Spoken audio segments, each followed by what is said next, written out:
Good morning students. आज हम लोग क्लास 12 में मैथ सब्जेक्ट में जो पढ़ रहे थे संबंध एवं फलन के बारे में, वहाँ संबंधों के प्रकार में पढ़ा था हम लोगों ने तुल्यता संबंध के बारे में, जिसमें हमने बताया था कि तीन तरह के जो संबंध होते हैं, जो स्वतुल्य हों, सममित हों और संक्रामक हों, उसको हम क्या कहते हैं? तुल्यता संबंध कहते हैं। तो जो तुल्यता संबंध है उस संबंध को आगे हम लोग कंटिन्यू करते हैं। एक्सरसाइज 1.1 में क्वेश्चन नंबर 13 तक कल आपको बता दिए गए थे। आज हम लोग बात करते हैं क्वेश्चन नंबर 14 की। तो क्वेश्चन नंबर 14 जो है, मान लीजिए एक्स वाई तल में स्थित समस्त रेखाओं का समुच्चय L है। L में R बराबर L1, L2, L1 समांतर है L2 के द्वारा परिभाषित संबंध है। सिद्ध कीजिए R एक तुल्यता संबंध है। रेखा y बराबर 2x + 4 से संबंधित समस्त रेखाओं का समुच्चय ज्ञात कीजिए। तो सबसे पहले तुल्यता संबंध दिखाना है। तो तुल्यता संबंध दो रेखाएं जब परस्पर समांतर हैं, तो दो रेखाओं के समांतर होने पर वो दोनों रेखाएं जो समांतर होती हैं, जो दो रेखाएं समांतर होती हैं, वो तुल्यता संबंध प्रदर्शित करेंगी। क्योंकि प्रत्येक रेखा स्वयं के समांतर होती है, इसलिए वो स्वतुल्य हो जाएगी। दूसरी चीज, प्रत्येक अगर रेखा L1 समांतर है L2 के, तो L2 समांतर होगी L1 के, यानी कि L1 समांतर L2 लिखें या L2 समांतर L1 लिखें, दोनों ही बात बराबर हैं, तो ये क्या हो जाएगा? सममित हो जाएगा। और अगर L1 समांतर है L2 के, L2 समांतर है L3 के, तो L1 समांतर होती है L3 की। यानी कि अगर कोई तीन रेखाएं हैं वो परस्पर एक दूसरे के समांतर हैं, तो पहली रेखा तीसरी के भी समांतर होती है। ये हो जाएगा संक्रामक संबंध। तो जब संक्रामक संबंध हो गया तो यही एक क्या कहलाएगा? तुल्यता संबंध कहलाएगा। तो सममित भी है, स्वतुल्य भी है और संक्रामक भी है। इसके बाद कह रहा है रेखा y बराबर 2x + 4 से संबंधित समस्त रेखाओं का समुच्चय ज्ञात कीजिए। तो रेखा y बराबर 2x + 4 है। रेखा क्या दी गई है? y बराबर 2x + 4, या इसको हम लिख सकते हैं 2x - y + 4 बराबर 0। अब इसके समांतर रेखा का समुच्चय, तो रेखा की समांतर रेखा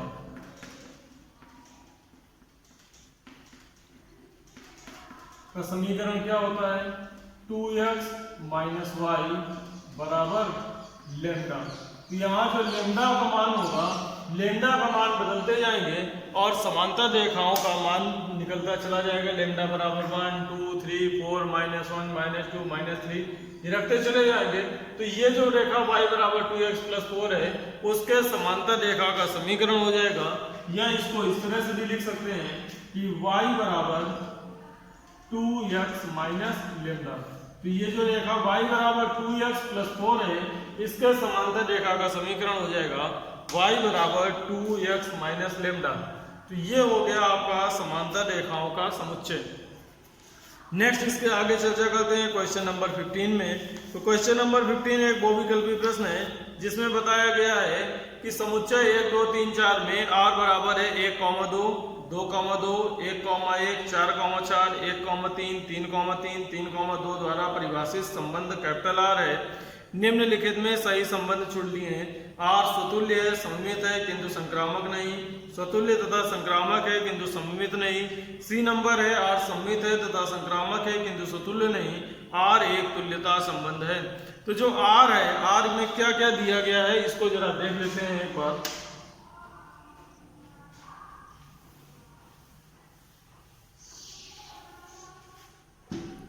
तो जब समुच्चय R की बात करते हैं, तो R में क्या क्या लिखा हुआ है? संबंध R में लिखा है 1, 2, 2, 2, 1, 1, 4, 4,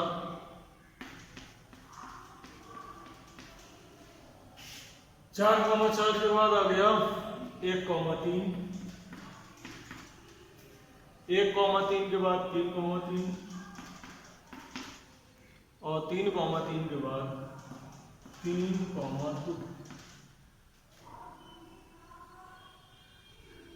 ये संबंध परिभाषित किया गया है इस समुच्चय में a बराबर 1 2 3 4।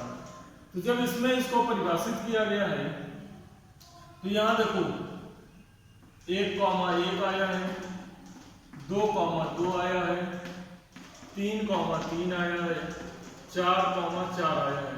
ये सब बिलोंग कर रहे हैं किसको? R को। तो ये सब जब R को बिलोंग करेंगे तो ये कैसा हो गया? स्वतुल्य। अब संक्रामक 1, 2 बिलोंग्स टू R।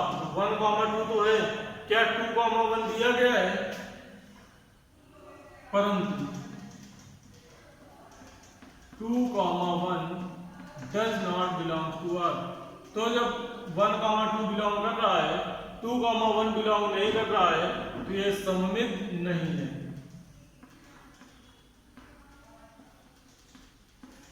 अब इतने से ही आपको अपना उत्तर मिल जाएगा। अगर आप अपने विकल्प देखें तो जैसे डी नंबर में कहा गया R एक तुल्यता संबंध है, तो जब सममित नहीं है तो तुल्यता संबंध नहीं हो सकता। ऑप्शन डी गलत हो गया।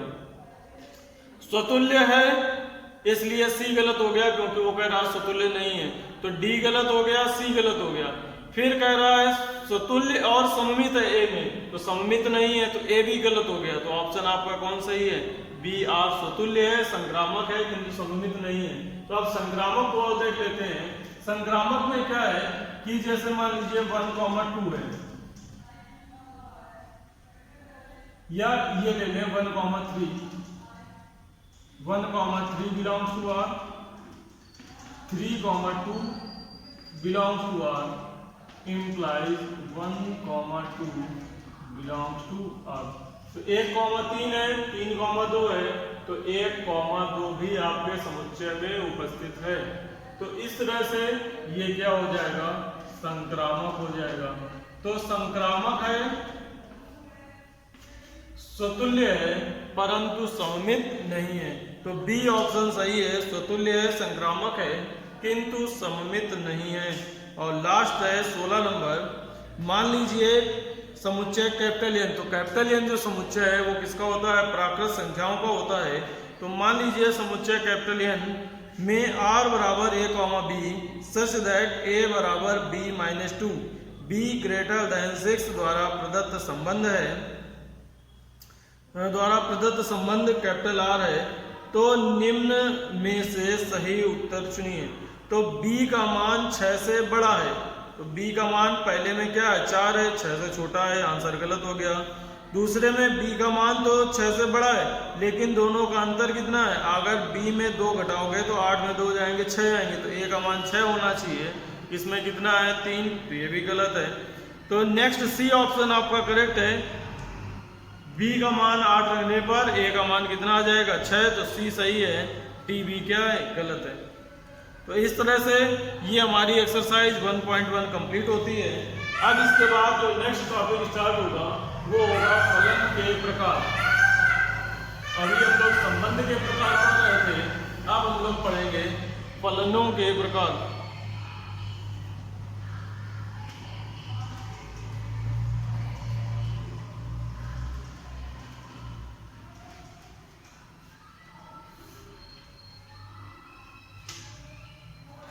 Types of function. और फलन की परिभाषा कक्षा 11 में पढ़ रखी होगी आप लोगों ने। तो फलन के प्रकार में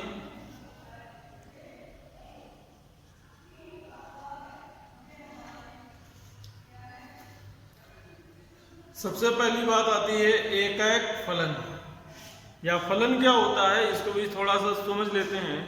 फलन क्या है? किन्हीं दो समुच्चयों में एक समुच्चय के से दूसरे समुच्चय के अवयवों के बीच जो संबंध होता है, उस संबंध को जिस प्रक्रिया के द्वारा, जिस नियम के द्वारा परिभाषित करते हैं वो फलन कहलाता है। एक समुच्चय का संबंध दूसरे समुच्चय के द्वारा जिस नियम के अनुसार परिभाषित किया जाता है उसको फलन कहते हैं। तो फलन में अब फलन का है कि चूंकि हम लोग फलन के प्रकार के बारे में पढ़ने जा रहे हैं, तो फलन के प्रकार में नंबर 1 है एकाकी फलन, इसी को एकाएक फलन भी कहते हैं या वन फंक्शन बोलते हैं। इसको क्या बोलेंगे? One function.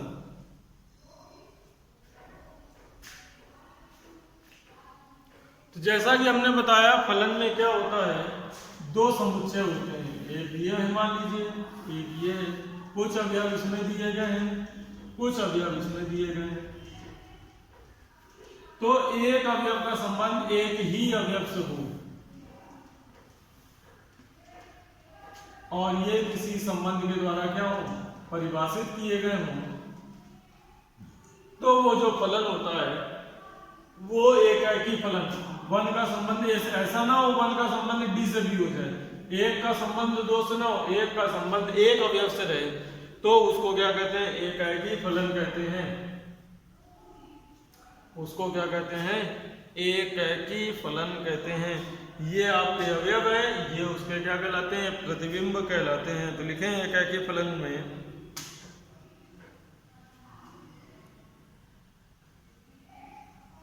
एक फलन को लिखते किस तरह से हैं? एक फलन f from x to y, इस तरह से लिखेंगे। f के बाद दो बिंदी रख देंगे, x to y, तो f from x to y एकाकी फलन कहलाता है। एक फलन f from x to y एकाकी फलन कहलाता है, एकाकी फलन कहलाता है। यदि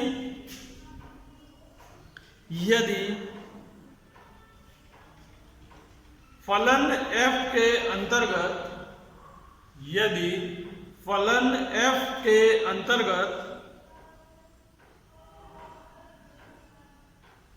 यदि फलन f के अंतर्गत x के भिन्न अवयवों के प्रतिबिंब, x के भिन्न अवयवों के प्रतिबिंब भी भिन्न भिन्न होते हैं, कैपिटल X के भिन्न अवयवों के प्रतिबिंब भी भिन्न होते हैं, x के भिन्न अवयवों के प्रतिबिंब भी भिन्न होते हैं।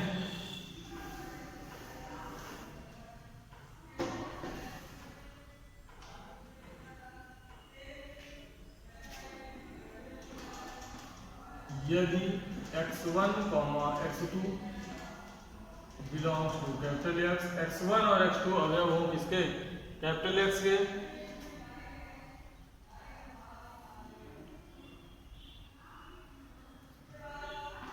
लिए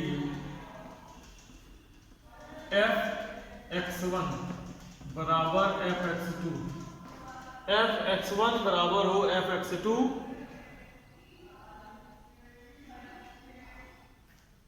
अर्थात x1 बराबर x2, f(x1) बराबर f(x2) तभी हो जब x1 बराबर किसके हो?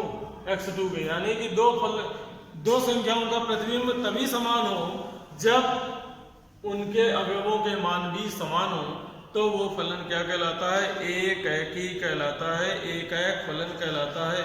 इसको वन फंक्शन भी बोलते हैं। तो वन फंक्शन का मतलब क्या है? दो ऐसे फलन,